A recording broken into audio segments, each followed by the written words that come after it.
बहुत समय हो गया था जब ऑथर ने लिटिल स्केलेटन को लड़ते हुए दिखाया था। सच कहें तो उसकी कमी महसूस हो रही थी, लेकिन जैसे ही ग्रेट यन हेवनली ड्रैगन हाउंड मैदान में उतरा, माहौल बदल गया। वो आगे बढ़ा और फायरी रेड लाइनेसेस को ऐसे उछाल दिया जैसे कोई रबर बैंड खींचकर छोड़ दे। धड़ाम धड़ाम। कुछ ही सेकंड में चारों लाइनेसेस जमीन पर बिखरी पड़ी थीं। फैंग लोंगशान और उसके बाकी 6 एलिमेंट पेट्स अवाक रह गए। ये गोल्डन डॉग आखिर आया कहां से? ये किस स्पीशीज का है? अगले ही पल हेवनली ड्रैगन हाउंड ने अपने विशाल पंजे 4 लाइनेसेस पर रख दिए। उनकी आंखें पलट गईं, जीभ बाहर लटक गई। पता नहीं जिंदा बचेंगी भी या नहीं। उसके पंजे ऐसे लग रहे थे जैसे वो किसी खूबसूरत लेकिन खोखले ग्रुप पर अपनी जीत की मोहर लगा रहा हो। फिर उसने मुंह खोला, एक भयानक रोर गूंजा। ड्रैगन माइट ने पूरे इलाके की हवा हिला दी। फैंग लोंगशान का चेहरा केले के पत्ते से भी ज्यादा हरा पड़ गया। उसके बाल पीछे उड़ गए। वो कांपती आवाज में बोला कि मेरी क्रिम्सन गोल्ड लाइनेसेस इस गोल्डन डॉग के सामने दब रही हैं। ये कैसी टेरिफाइंग ऑरा है। क्या ये? उसके सोचने से पहले ही सूपिंग की ठंडी आवाज आई।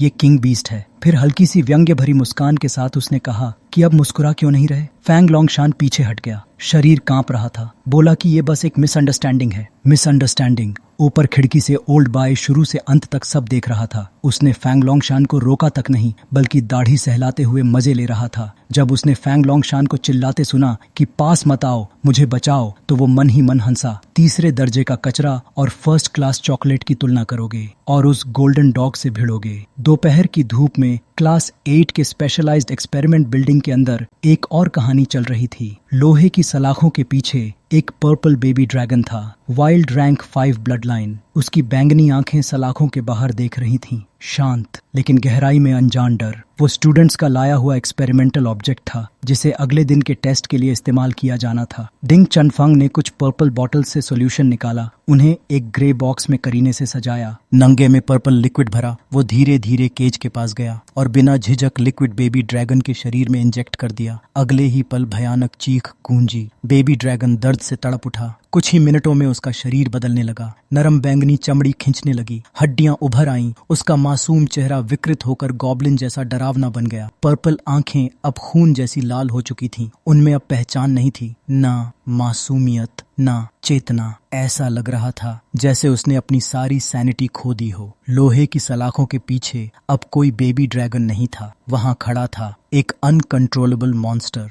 जिसे किसी ने जानबूझकर बनाया था। उसके शरीर का फर खड़ा हो चुका था, दांत नंगे, आंखें लाल। वो पिंजरे की सलाखों से टकराता, गुर्राता, बाहर कूदकर किसी पर भी हमला कर देना चाहता था। लेकिन डिंग चनफंग जरा भी नहीं हिला। उसने केज के अंदर मच रहे हंगामे को पूरी तरह नजरअंदाज कर दिया। इतना शोर था कि उसे पीछे आती आहट तक सुनाई नहीं दी, और जो उसके पीछे खड़ा था वो कोई और नहीं, फैंग लोंगशान था। कुछ पल तक खड़े रहने के बाद डिंग चनफंग ने उसे पहचान लिया। हल्की मुस्कान के साथ बोला कि आज लायन किंग इतनी जल्दी कैसे लौट आया? क्या वो गोल्डन एग इतना फ्रेजाइल था कि उम्मीद से पहले ही काम खत्म हो गया? लेकिन अगले ही पल फैंग लोंगशान धड़ाम से जमीन पर गिर पड़ा, घुटनों के बल, आंखें उलटी हुई जैसे पूरी तरह अनकॉन्शियस हो, और उसके पीछे काले कपड़ों में लिपटा सूपिंग धीरे धीरे आगे बढ़ रहा था। उसकी आवाज ठंडी थी, गोल्डन एग खुद तुम्हें ढूंढने आया है। डिंग चनफंग की पतली आंखें जो मोटे चश्मे के पीछे छिपी थीं, तुरंत हालात को परखने लगीं। उसके होंठों पर वही पुरानी फ्लैटरिंग स्माइल आ गई। दोबारा मुलाकात हो रही है बॉस क्षु।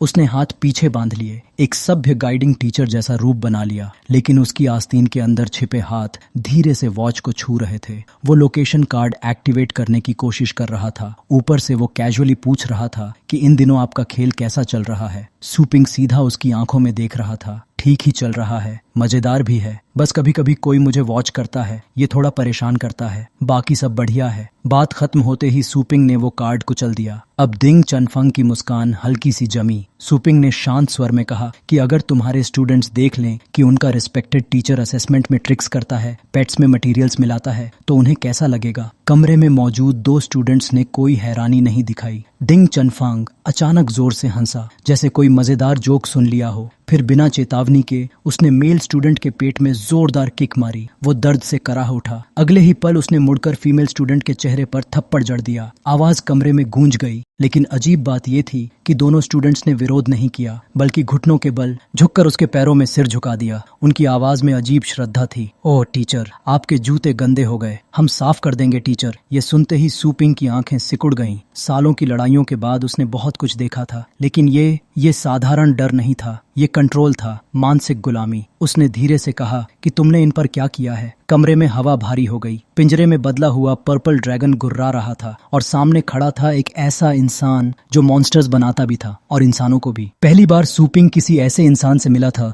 जो इस हद तक शेमलेस था। वो चुपचाप खड़ा रहा और डिंग चनफंग का दूसरा एक्ट देखता रहा, वो एक्ट जिसमें वो स्टूडेंट्स के माइंड को मैनिपुलेट कर रहा था। डिंग चनफंग के चेहरे पर चमकती हुई स्माइल थी। उसने सीधा सूपिंग की तरफ देखकर कहा कि क्या तुम मुझे ब्लेम करते हो? अगर ये बच्चे इतनी सी डिफिकल्टी भी एंड्योर नहीं कर सकते तो बाहर की हार्श वर्ल्ड का सामना कैसे करेंगे? तुरंत दोनों स्टूडेंट्स ने सिर झुकाकर कहा कि टीचर हमें मारते हैं क्योंकि वो हमारा भला चाहते हैं, जैसे कह रहे हो कि spare the rod and spoil the child. Ding Chenfeng ने अपनी उंगली सूपिंग की तरफ उठाई। खुद ही देख लो, इनकी आंखों में इल विल है या वर्शिप। तभी अचानक बाहर से तेज फुटस्टेप्स गूंजे। दरवाजा खुला। एक साथ दर्जनों लोग अंदर घुस आए। कुछ टाइटल लेवल एक्सपर्ट्स हवा में तैर रहे थे, कुछ जमीन पर खड़े होकर घेरा बना चुके थे। अब सूपिंग पूरी तरह एनसर्कलमेंट के बीच खड़ा था। उसने हल्की सांस छोड़ी। तुमसे मिलने के बाद मुझे वो स्टबर्न ओल्ड मैन ज्यादा पसंद आने लगा है। फिर सीधा पूछा कि अब क्या चाहते हो? इतने लोग बुलाकर क्या करना है? किल करके साइलेंस करोगे? डिंग चनफंग ने वही एंजेलिक स्माइल ओढ़ रखी थी, लेकिन अंदर प्योर डेविल था। उसने कहा कि मुझे तुम्हें साइलेंस करने की जरूरत नहीं। तुम बाहर जाकर जो भी कहो, लोग सिर्फ मुझ पर विश्वास करेंगे। मैं टॉप रैंक 9 नर्चरिंग मास्टर हूँ।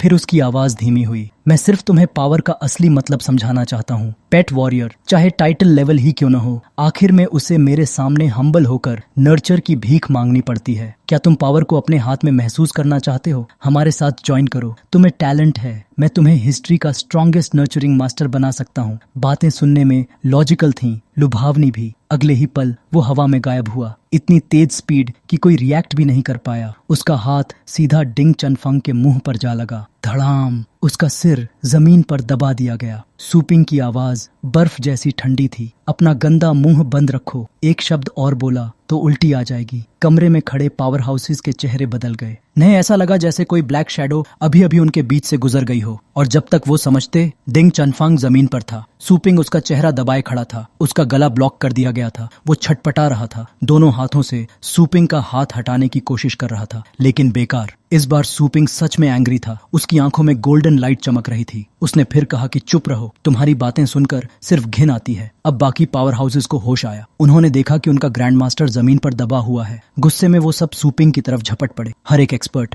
10 साल से ज्यादा कॉम्बैट एक्सपीरियंस वाले, सब चिल्ला रहे थे कि हिम्मत कैसे हुई, ग्रैंड मास्टर को छोड़ दो। लेकिन सूपिंग ने सिर्फ एक नजर डाली, वो नजर जिसमें फियर नाम की कोई चीज नहीं थी। अगले ही पल सूपिंग की आंखों की प्यूपिल्स गोल्डन लाइट से चमक उठी। उसने गरजती आवाज में कहा कि सिर्फ तुम लोगों के भरोसे मुझे चैलेंज करोगे। अगर मरना नहीं चाहते तो अभी निकल जाओ, रोसो, और अगर मरना चाहते हो तो आगे आओ। मैं तुम सबको एक्सेप्ट करता हूँ। उसके शब्दों के साथ ही गोल्डन लाइट का बर्स्ट पूरे कमरे में फैल गया। वेस्ट पहने हुए लोग जो अभी तक आंखें ढक रहे थे, धीरे धीरे हाथ हटाने लगे। लेकिन इस बार वजह सिर्फ तेज रोशनी नहीं थी। असल वजह वो टेरिफाइंग ऑरा थी जो इस यंग आदमी के शरीर से निकल रही थी। वो ऑरा बिल्कुल रैंक 9 पेट वॉरियर जैसी थी। भीड़ में हल्की फुसफुसाहट शुरू हो गई। सावधान रहो, शायद ये टाइटल लेवल एक्सपर्ट है। सूपिंग की सीधी धमकी के बावजूद पावर हाउसेस पीछे नहीं हटे, लेकिन अब उनके चेहरे पर हल्की सावधानी साफ दिखाई दे रही थी। उधर डिंग चनफंग अभी भी सूपिंग के हाथ के नीचे दबा हुआ था। उसका मुंह ब्लॉक था। आवाज बाहर नहीं आ रही थी, सिर्फ घुटी हुई आवाजें। उसके माथे की नीली और पीली नसें फटने को थीं, पसीने की बूंदें टपक रही थीं। चिल्ला नहीं पा रहा था, तो उसने एस्ट्रल एनर्जी से वॉइस ट्रांसमिशन किया। जो भी इस पागल कुत्ते को मार देगा उसे 1 साल फ्री नर्चरिंग मिलेगा। जो इसे जिंदा पकड़कर लाएगा उसे 3 साल नर्चरिंग। मैं चाहता हूँ कि ये जिंदा रहे, लेकिन मौत से भी बदतर हालत में। ये रिवॉर्ड सुनते ही भीड़ की ग्रीडी साइकोलॉजी जाग उठी। खासकर हवा में तैर रहे 3 नाम, title nightshade, title flame lord, title lone star. तीनों rank 9 upper level combat power वाले। उनकी आंखों में चमक आ गई। 3 साल फ्री नर्चरिंग, इससे बेहतर मौका क्या होगा? शायद इसी से रैंक 9 लिमिट ब्रेक हो जाए। तीनों ने अपने मस्कुलर आर्म्स उठाए। समनिंग स्पेस खुला। पेट्स को बुलाया जाने लगा। फ्लेम लॉर्ड हंसते हुए बोला कि बस सांस चलती रहनी चाहिए, बाकी हम संभाल लेंगे। सब एक साथ सूपिंग की तरफ झपटे, लेकिन उसी क्षण उनकी आवाज गले में ही अटक गई। कब हुआ किसी ने देखा ही नहीं। हवा में एक बेहद पतली मगर बेहद शार्प कट चमकी। वो सिर्फ फ्लेम लॉर्ड को नहीं, तीनों को एक साथ छू गई, इतनी तेज कि समय जैसे रुक गया हो। अगले ही पल जब लिटिल स्केलेटन जमीन पर उतरा, उसकी बोन ब्लेड वापस सिकुड़ चुकी थी और तीनों रैंक 9 पीक एक्सपर्ट्स धीरे धीरे जमीन पर गिर रहे थे। उनकी समनिंग स्पेसेस एक एक करके गायब हो गईं। उन्हें लड़ने का मौका तक नहीं मिला। सिर्फ ग्रीड की वजह से एक पल में जान चली गई। ऊपर से लाल बूंदें छिटकने लगीं, जैसे टोमेटो सॉस हवा में उछला हो, फिर बारिश की तरह नीचे गिरा। सूपिंग ने तुरंत शील्ड खोल दिया। गोल्डन बैरियर उसके ऊपर फैल गया। लाल बारिश उस पर गिरकर फिसलती रही। कमरे में सन्नाटा छा चुका था। बाकी पावर हाउसेस के चेहरे पीले पड़ चुके थे। अब किसी को रिवॉर्ड याद नहीं था, सिर्फ एक सच सामने था। ये लड़ाई नहीं थी, ये स्लॉटर था।